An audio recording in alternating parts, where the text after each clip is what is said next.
pong abogado ni Tevez na si Attorney Ferdinand Topacio. Magandang umaga at welcome po sa Balitang Hali.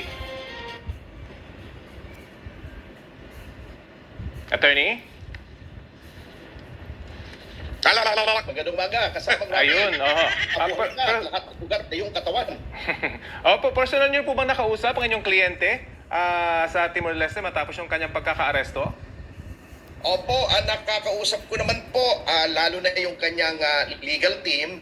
At yun nga po, unang-una, natatawa nga ako doon sa unang pahayag ng ating NBI team na wala daw silang pakialam doon sa political asylum o anong proseso, only for them to backtrack and sinasabing gagalangin nilang proseso. Kasi alam niyo po, hindi naman pag sinabi nilang deportation, deportation na ang gagawin ng pamahalaan ng Timor-Leste sapagkat they are dealing with a sovereign state, so they have to follow the process of the government of Timor-Leste. Maaari niyo po bang ibahagi sa amin yung naging bilin kung meron man si former Congressman Tevez matapos siyang maaresto? Tuloy-tuloy po ang kanyang hearing. Actually, nung Sabado po, ay kahit Sabado ay nagkaroon ng hearing, wala lang po kahapon, ngunit ngayon ay tuloy na po ang hearing niya. At doon po, after mga 15 days or so, depende sa takbo ng hearing, ay malalaman po kung anong disposition kay Congressman Tevez. Actually, yung sinasabi ni Atty. Topacio, yung first part, yung mga NBI, kasi nagagaling-galingan. Ayon kay Topacio, pinuntahan daw yan si Tevez ng mga NBI at nagmamagaling. Pinilit pang ipasok yung camera, yung cellphone nila para picturean si Tevez, para ipahiya lang. Pero ang dahilan kasi ng NBI, proof of life. I mean, kung proof of life pala, hindi naman necessaryong kailangan mong picturean eh. Kaya ka nga pinadala ng gobyerno doon to make it sure na si Tevez talaga yung nahuli at kung buhay pa si Tevez. Yan ang rason kung bakit proof of life. It does not automatically follows na kailangan mong picturean. Sinubukan daw picturean nitong NBI etong si Tevez nang walang pahintulot kay Tevez. Ang problema, ayan, feeling ko medyo naiinis ang Timor-Leste government dito sa pagiging demanding ng Pilipinas. Even if citizen natin yan, since nasa ibang bansa yan, may protocol na sinusundan dyan. May prosesong sinusundan. Huwag nyo namang bastusin na as if tayo ng hari. Alam mo, kung sa Pilipinas, ganyan tayo umasta, dahil nga kayo dyan sa Malacanang ngayon, siga-sigaan ngayon, okay lang. No, walang problema yun. Kasi kayong boss ngayon dito sa Pilipinas kaya asisiga ninyo. Pero pagdating mo dyan sa Timor-Leste, respetuhin naman natin. Sinasabi nga ni Atty. Topacio dito, that is a sovereign state. May sarili ho silang patakaran. Isipin nyo na lang. Baliktarin natin istorya. May inchik na nahuli dito. Oh, 'di ba? Citizen ng China. Nahuli natin. Tapos nagpipilit yung CBI nila. Hindi, walang CBI. May CBI ba? Basta kunwari kanilang Chinese Bureau of Investigation. Halimbawa lang, katumbas ng NBI natin. Nagmamagaling, pumasok dito. Tapos nagdi-demand na ibalik nyo na sa amin yan. Ipicture namin. Di ba nakakabuisit yun? Kasi may proseso tayo Huwag kang makialam. Nandito kami ang dito, may pagmamay-ari ngayon dito sa bansa namin, wag mo kaming pakialaman. Ganun po kasi umasta tong gobyerno natin Yun ang problema. Sapagkat ang klaro po dyan ay walang nilabag na batas si Congressman Tevez sa Timor-Leste at ang kanyang pagkakustodiya ay dahil lamang sa request ng ating pamahalaan. Attorney, una nyo nasabi dati na yung red notice list, hindi otomatiko na arrest warrant. Pero ito po, na-arresto na yun yung kliyente. Ano po ang reaksyon nyo roon? Hindi, ang sinasabi ko, hindi porket pina-aresto mo ay aarestuhin. Depende pa rin sa proseso noong pamahalaan. Katulad nga nito, di ba, inigit nila nung hat na hat sila na deportation, kaya isasama na nila, etc., natataranta silang pumunta roon, hindi naman nila naisama kasi nga, request lang po yun. Yan po problema, nakakahiya. Napahiya ho tayo. Napahiya yung gobyerno natin. Galing-galingan kasi. Alam mo yun, pilit na, hindi, balik na yan dito, deportation na yan. Uy! Huwag kayong pakialamero. Ang deportation, ang nagdi-decide, yung gobyerno magdi-deport. Kaya nga deportation eh. Porket nasa ilalim yung immigration natin, feeling ninyo kayo magdi-deport. Sana, bago nyo pinaalis, dineport nyo. O wag nyo pinasakay, in-upload nyo. Anyway, yung hilig nyo naman mag-upload, hindi nyo in-upload to. Diba? Ngayon, biglang sasabihin ninyo, gusto nyo ipa-deport. Easy! Hindi kayong gobyerno dyan. Masyado kayong galing-galingan eh. Kasi naman yung pamahalaan natin, mga abogado pa namang ito, Naka. na alam naman nila yung constitutional presumption of innocence na meron din sa Timor-Leste, tira ng tira. Kasi, alam mo naman yung hindi, alam mo, sa totoo lang, Attorney Topacio, kung bakit tira ng tira yung mga nasa gobyerno natin. Hindi nga sila nagbabasa nito, ulitin ko ito, Article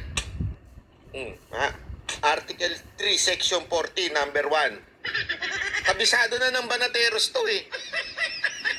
Which provide that in all criminal prosecution, the accused shall be presumed innocent until the contrary is proved by evidence beyond reasonable doubt. Attorney Topacio, pwede ho ba burahin na natin sa konstitusyon natin to? Etong Article 3 na to, delete na natin sa konstitusyon natin, di naman sinusunod eh. Di ba? Correct. Palitan na lang natin Sanay itong kasi Article na 3. hindi Lagyan na sinusunod natin ang yan. due When you are process ng accused, Pilipinas. you have to prove yourself Kaya innocent. tuloy kayo Ganun na lang. sa Timor-Leste. Pwede ho ba? Ganun na lang ang gawin natin. Palitan na natin tong Article 3, Section 40, number 1. When you are accused by the government, you should provide evidence that you are that is not true. Ganun na lang. Palitan na natin to. Di naman sinusunod. Sayang lang yung pagka-print nyo sa mga loboks nyo. Kung hindi rin naman susundin. Si Kabutas magpalit, oo, pwede yan. Batas ninyo, ganun. Kay terorista, justice has been served. Justice has been served. Preliminary step lang. Patunayan nyo muna dito sa Pilipinas na may kasalanan. Yan yung hilig nila sinasabi, yung justice has been served. Feeling ko nanonood din sila ng Netflix eh. Remulya, Hindi, ano yan feeling ko salita? nanonood din sila ng Netflix. Kasi yung Kunyari, mga ganyan, justice has been served. Parang ano yun, mga napanood nila siguro sa Judge Dredd. Alam niyo yung Judge Dredd na pelikula? Feeling ko ganyan eh. Yung kung sino na yung huli, siya na rin na nagja-judge. kaya nga. Feeling ko meron silang pangarap na maging superhero. Justice has been served. Kunwari, superhero si Remulla. Sino kaya siya? Sige nga, kung kunwari lang si Secretary Remulla isang hero, mga cartoon character, sino ho siya? SpongeBob. Mahirap yan, mahirap yung sinasabi mo, banat ba? Eat abroad, salamat po Si Blob, si Thanos, sinong Thanos? Yung alam ko na itsura nun. Grabe kayo Captain Buhaya, si Joker. Grabe naman Captain Buhaya nyo. Grabe naman kayo. Si Lupin. Uy, pogi yung si Lupin Si Barney. Si Baby Yoda. Grabe naman kayo. Huwag kayong ganyan. Si Boy pa nga. Ba't Boy pa nga? Wala, may ganun bang hero? Ang gulo mo naman, Jay. Ogre. Winnie the Pooh. Tuloy mo na, banat Grabe, wag naman ganyan. Bastusan naman yan. Wala na nga witnesses Nag-recant ng lahat ano sasabi nila. In any case, ang sabi po ng NBI kasi importante na aresto na siya at nasa kustodiya ng mga otoridad sa Timor-Leste. Anyway, isang option po ninyo ay yung inyong muling paghingi ng political asylum. Una na kayong humingi noon, na-deny, nag-appeal kayo, na-deny din. Meron mo ba kayong bagong argument para mapagbigyan yung inyong kahilingan? Meron pong ginagawang mga hakbang yung aming mga abogado ro sa Timor-Leste. Sapagkat sa ngayon po, now that it is before the courts, ay tuloy-tuloy na po yung proseso at this will be subject to processes at everything is on the table.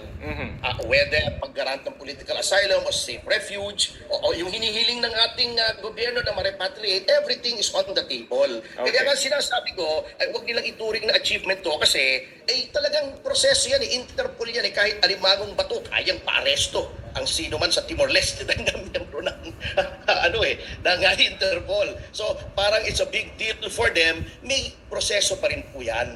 So they should not be gloating, Isos, lahat pa, even if maibalik nila yan sa Pilipinas, may trial pa rin po tayo rito. Ano po mangyayari kapag Uso pa ba trial gayon? Judy Dubai, salamat po Taga Dubai ka? Hindi. US nga Tanga ni Banat Bat. Hindi, alam mo, Atty. Topacio, hindi naman nauso ngayon yan eh. Yung itatry-trial pa sa court, hindi na. Ang uso ngayon, basta bansagan ka. Pag binansagan ka, tapos na. Kaya Okay na. Gano'n naman kababaw ang mga Pilipino ngayon eh. ang DOJ si Rimulya lang ang Supreme Court Gano'n ngayon. na kababaw ang Pilipino ngayon. Husgahan mo lang yung isang tao, pangalanan mo lang ganito, yun na yun. Kaya nga, Diba? tulad ng Huwag na natin ginagawa itaan ni sa Hontiveros. trial. Grabe naman yung Hellboy. Hellboy daw si Remulla. Huwag ganun. Pwede ho ba mag-senador kayo, mag-congressman kayo, Atty. Topacio, tapos papalitan yung konstitusyon, tanggalin na yung Bill of Rights, Bill of Rights tuloy, yung presumption of innocence. Tanggalin na yan. Buray na yan, palitan na yan. Dito, let the people judge you. Then you have to defend yourself or else you're guilty. Ganun lang. Ganun naman sa Pilipinas ngayon eh. Basta kanya-kanya ng husga. Mga Pilipino, judgmental eh. Di ba? tapos ang extended 15-day detention para sa pagdinig sa kanyang kaso? Mag-decide po yung korte sa Timor-Leste whether to allow him to stay, under what conditions, whether he will be returned to the country and on what grounds. Kasi marami po yan As I said, everything now is in the air, everything is on the table. So malalaman po natin yan. Napaka-precipitate naman noong mga sinasabi nga nila. They should wait for the legal process, respetuhin nila yung sovereignty ng Timor-Leste at huwag nilang pangungunahan. Kahit tulad yan, deportation daw. Wala, kung hindi naman na-deport sa ngayon, di kengkoy sila na. Kengkoy daw kayo. NBI, kengkoy daw kayo. Pati DOJ, kengkoy daw kayo. Grabe naman to si Topacio. Hindi kasi alam mo, NBI, kung ako sa inyo, wag kayong masyadong nagbibigay ng statement sa media. Ako, suggestion ko lang Kasi nauuna yung yung pagki-claim ninyo ng success, pero hindi pa naman nangyayari. So, sa madaling salita, para tuloy kayo nasusunog, sabi nga ni Atty. Topacio, para kayong kengkoy. Kasi nagsasabi kayo kaagad ng mga deportation, gawin nyo na lang muna. Pahiya nga Maganda, gawin nyo na lang kasi nauuna ang mga presscom. respeto pa naman ng NBI noon, di ba?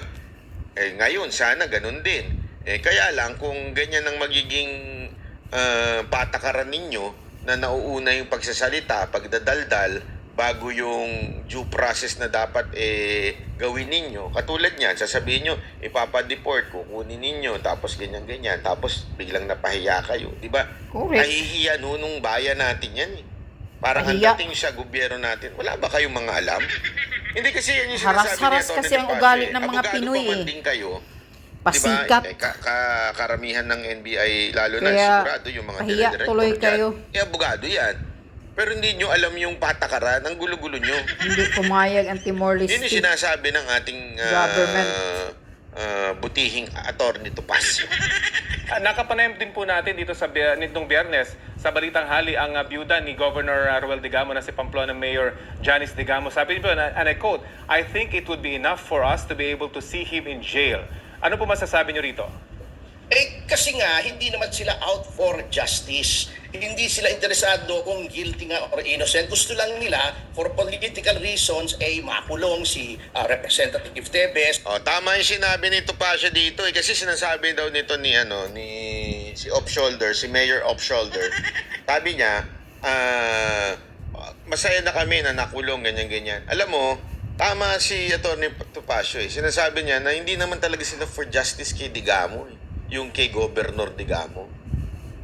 Ang talagang, pansinin nyo yung ibang mga may asawa na byuda. Di ba talagang gusto nilang hanapin yung killer at gusto nilang managot doon sa Etong si Digamo, etong si Mayor, ang sabi lang niya, hindi, gusto lang namin makulong.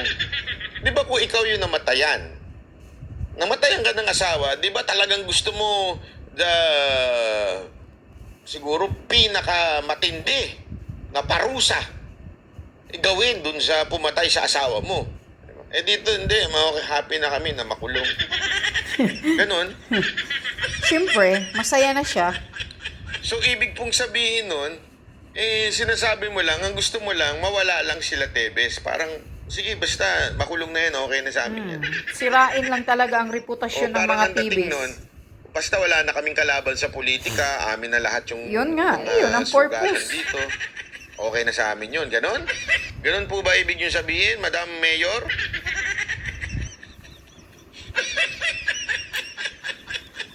Gusto nyo lang matalo sa politika, kayo na maghari-harian dyan sa Negros, tapos kayo na may hawak din ng mga pasugalan, ganon lang po ba gusto Yun nyo? yun ang pasugalan dyan ni TVs.